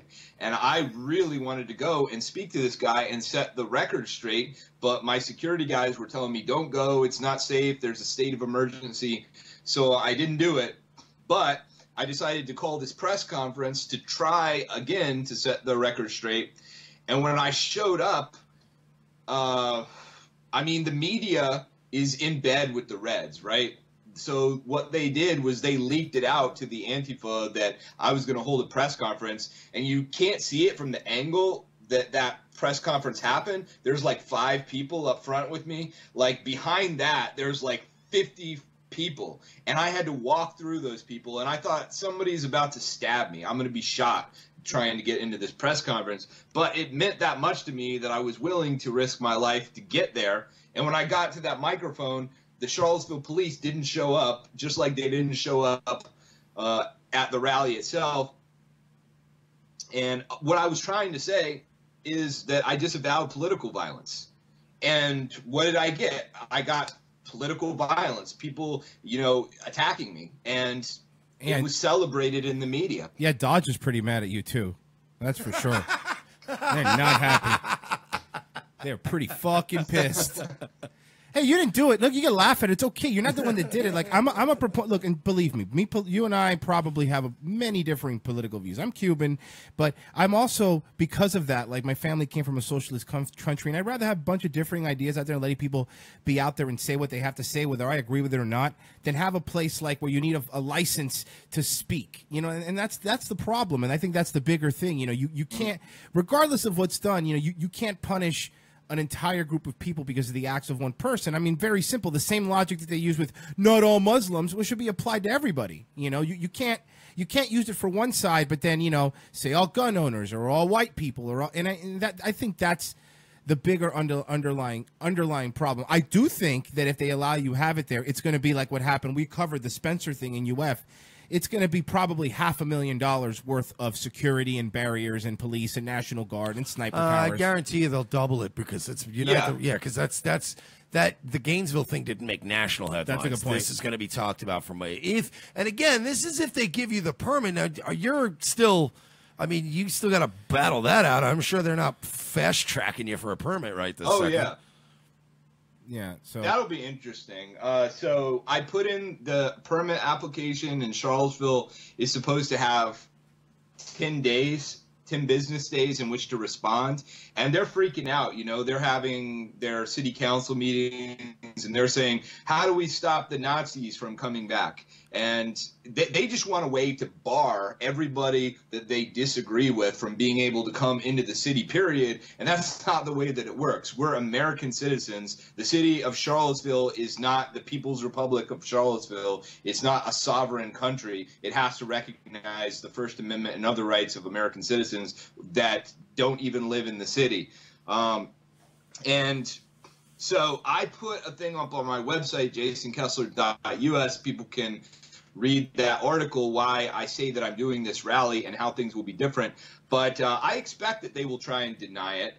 But as I said, I have a legal team this time, and there's literally no reason for them to deny it.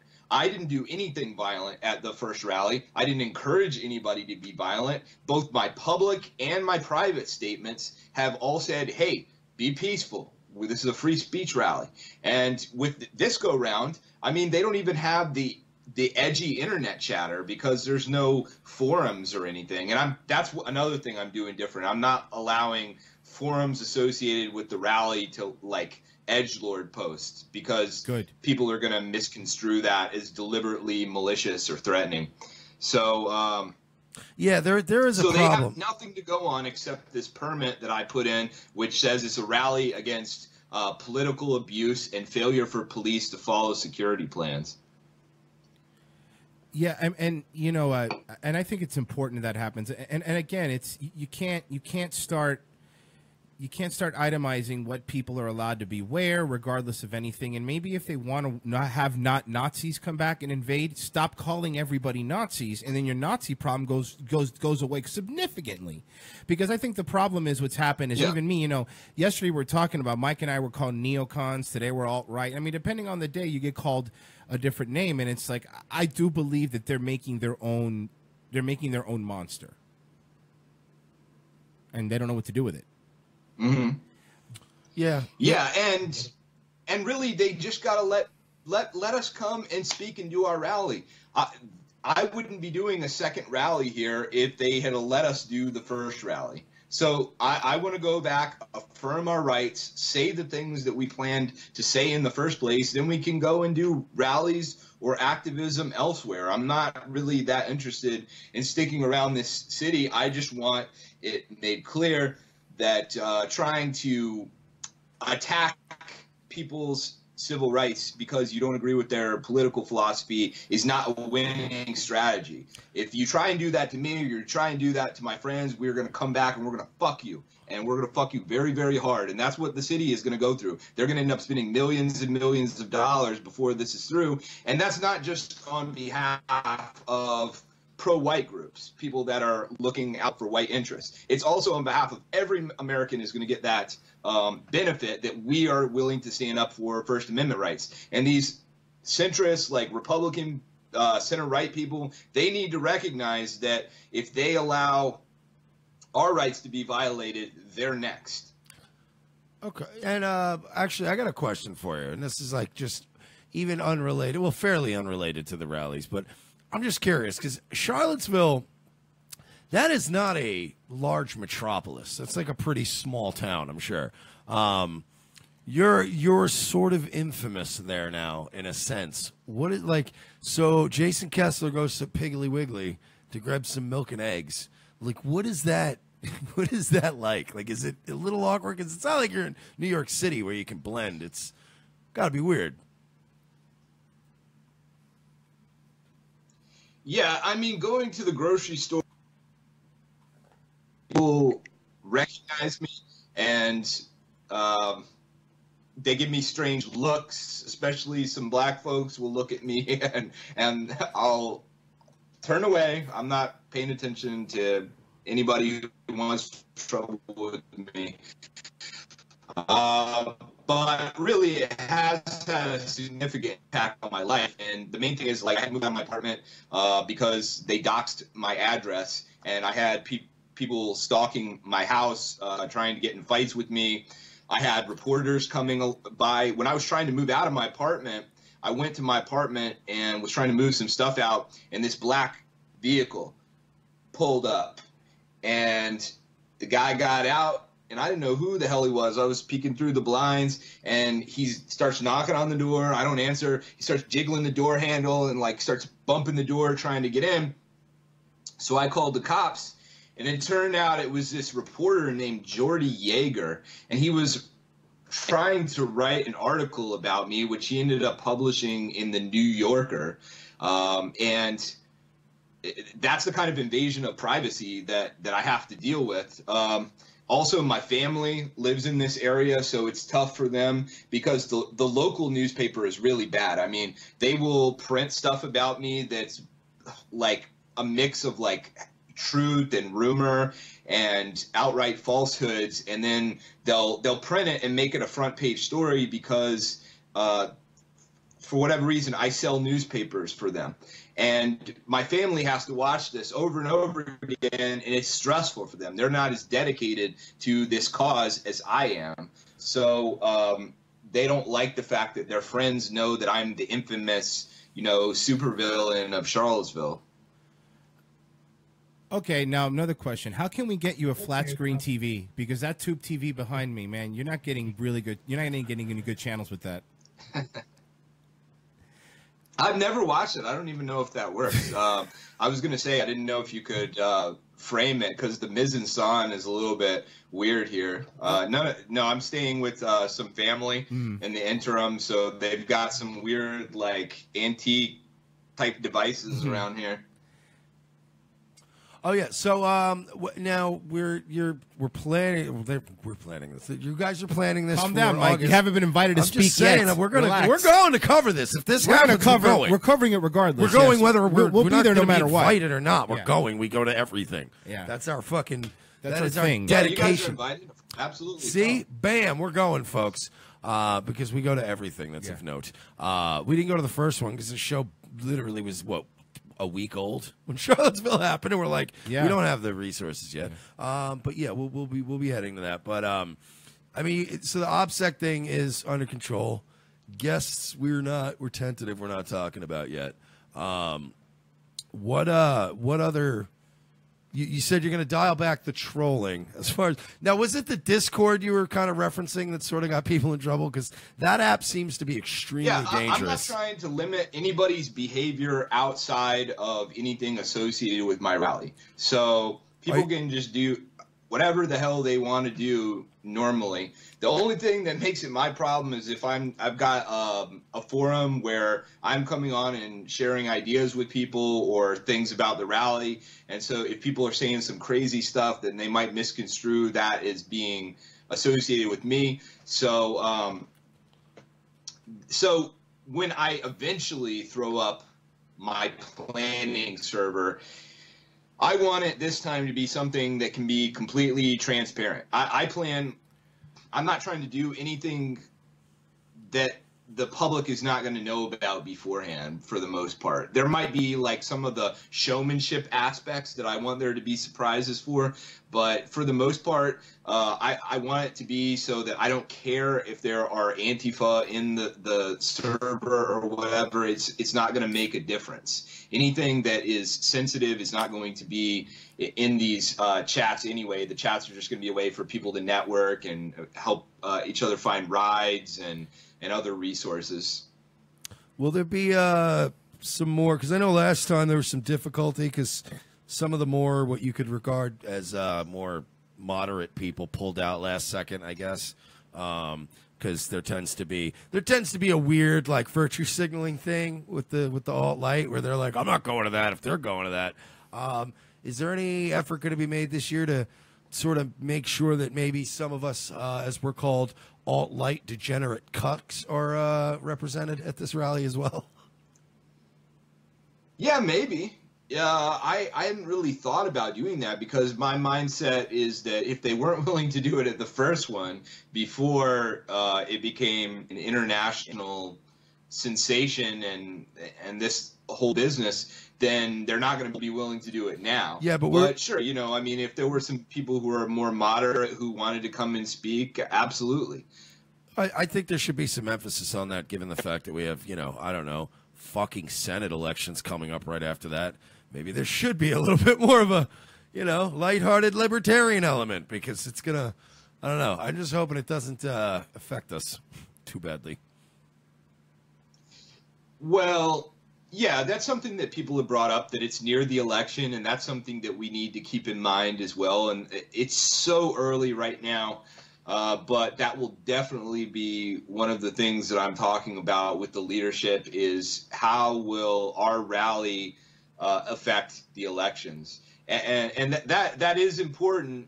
But on the other hand, you have to look at it from the perspective of our activists is that the mainstream politicians aren't getting the things done that we need them to. I mean, they won't even do things like repeal Obamacare, which they said that they were going to do. So our primary issue, my primary issue, is the demographic change that's coming from these mass immigration, from the southern border, bringing people over from the Middle East, all this stuff that is making it so that white people are becoming a minority within a minority and a minority. So we're only 6% of the world's population. And then it's only our countries where they're pushing all this multiculturalism. And it's really creating a situation where our survival is in jeopardy. And if the GOP isn't doing anything about that, I don't really care that much if they're going to get in and just talk about tax cuts.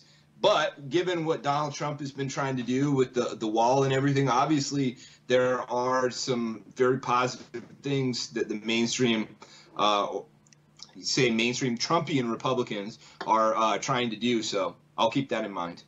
All right, can you? And now I have a question. Moving on to your beliefs in general, because of course I'm not going to go by what the SPLC has to say about you, about anything, really. But to ask you, what if you were to give me an elevator pitch about your political beliefs, what would it be?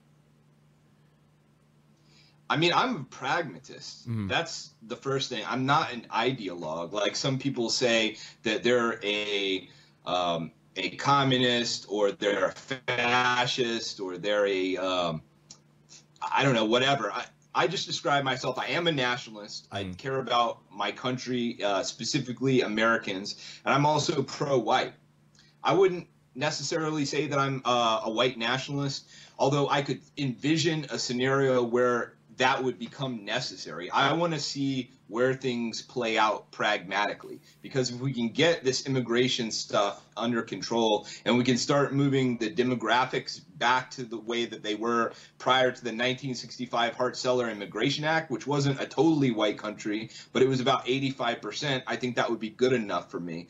But if they continue to do this stuff where they're replacing the white people, like the Grammys recently, there's no white men in the Grammys, that they're taking away our culture. They're going to come for the Hollywood stuff next, which is all anti-white, anti-male propaganda anyway. And they keep, tearing down our monuments, taking our history away, blaming us for everything that's happened in the world, and then trying to physically punish us by removing us demographically, then perhaps we are going to need some kind of protection like a separate country. But I'm not there yet. So where I'm at is that we need to deal with this immigration issue, and we have a number of ways that things could play out.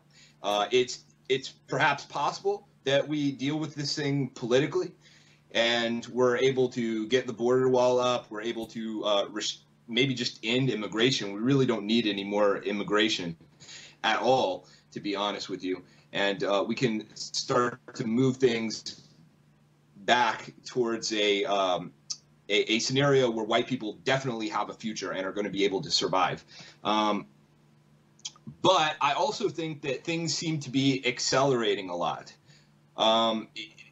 Some people make the analogy that this is like Weimar Germany or the Western Roman Empire in their decline, where you have these radical elements, these populist elements, which are, you could construe as similar to today's left wing and right wing, and these are going to clash, and one of them is going to win because we're becoming too hedonistic, too unstructured, and that may be the case. And so if that's the case, I want to have organizations set up so that we can survive any kind of collapse of the government, communist takeover, whatever. And that's why I started my organization, New Byzantium, which is a nonviolent organization. It's focused on pro-white advocacy and traditional values.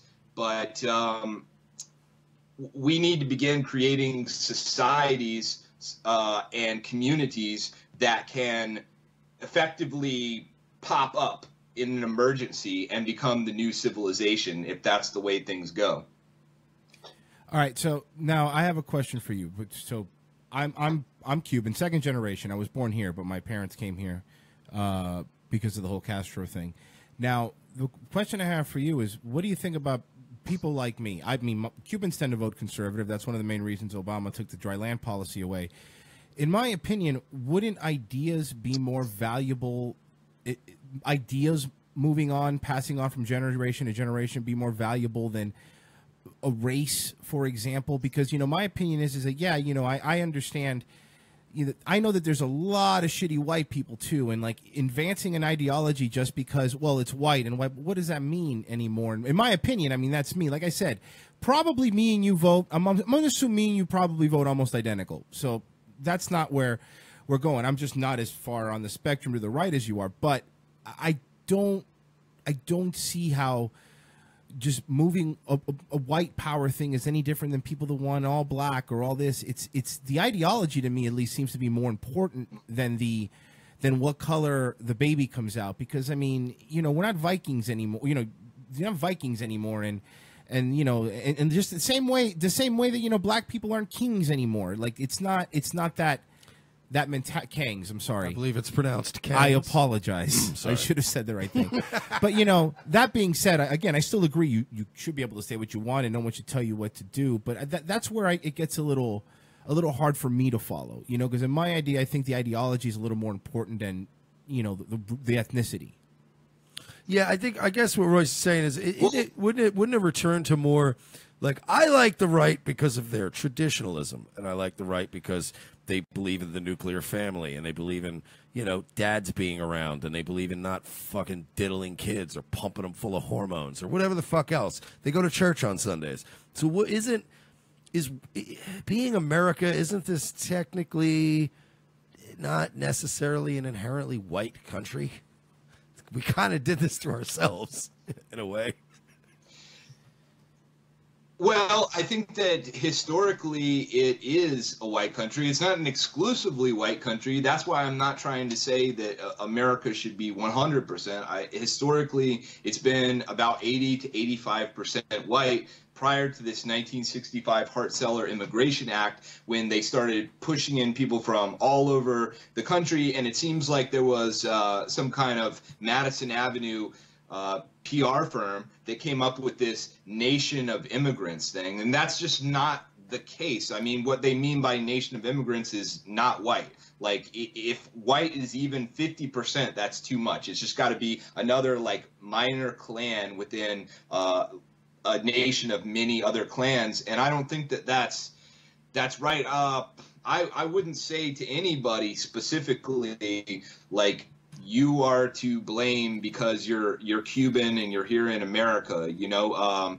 I just say going forward, things need to be fixed because everybody has their country, okay? In some people's cases, they have entire continents, you know. Africans have the entire continent of Africa. South America, or Latinos have the entire continent of South America and Central America. The Asian people have all of Asia, Japan, so on and so forth. It's only in the white countries where they're saying that you have to have diversity. So it becomes a survival issue where if you're implementing these policies, which are only blaming one ethnic group for historical issues like slavery or wars of conquest, which everybody did, but you're only blaming it on white people, that's ethnic warfare, and everybody has a right to survive.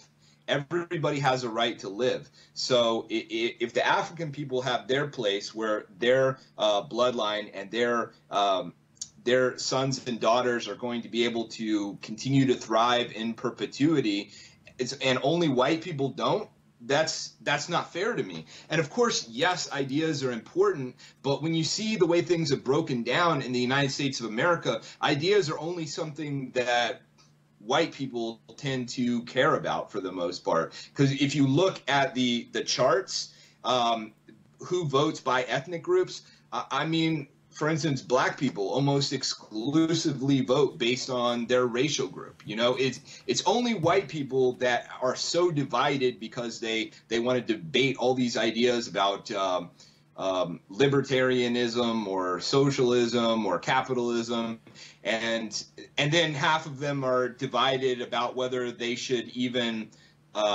endorse policies which benefit their ethnic group. You know, some of them want policies which hurt their ethnic group because they believe in white supremacy, and that being something that needs to be deconstructed. I hear that, but now let's say moving forward, I'll use your analogy. So moving forward, let's use someone like, I'm going to use my grandfather as an example. My grandfather fled because of communist Cuba, because Castro took over and all that. So he came to Florida. After he came then from Florida, he moved to New York. He worked as a busboy in New York, making $2.50 an hour. He worked hard. His wife also came from Cuba. They got married. They moved down here. They started their own air conditioning company. They've never taken anything from the government. They're too proud to do it. They work really hard. They, as far as the country goes, they add to the country. I mean, they don't, like I said, they don't take anything from it. They owned a business down there that was passed on from generation to generation, and now because of that, my parents do really, really well. And me personally, would rather have, regardless of what there are, I would rather have in this country, America, I would rather have 100 of those than 100 of any race. And there's a lot of white people, too, in trailer parks that leech off the system. I know plenty personally. So it's like, again, to me, it's more of a quality than a race thing, because a race thing, you're encapsulating, okay, everybody's, what are we saving, though? I would rather save the good genetics or the good people than just perpetuate it because it's going to be gone. But if it's gone, it seems to me like as you were saying earlier, but kind of a tribalism, kind of this archaic idea that race is what defines it. And again, I agree with a lot of stuff you say, but that's where I'm like, I know too many shitty people that are both white and black and every color. Like I think that it's reasonable for any country to have some level of immigration from people that are, you know, different than but when you get to the point where the immigration is replacing the host population, that's wrong. I mean, and that's the kind of thing that you see happening in Europe right now, is there's this African migrant crisis, all these people coming from the Middle East, and these people are totally cucked. Even the Christians, the Pope is saying, well, maybe my religion's not so important. We need to accommodate these Muslims, and they're out in the streets, doing their prayer chants and stuff like you're in the middle of Saudi Arabia. So I think that it's reasonable to have maybe 15% of the population be non-white in America or non-white in Europe or whatever.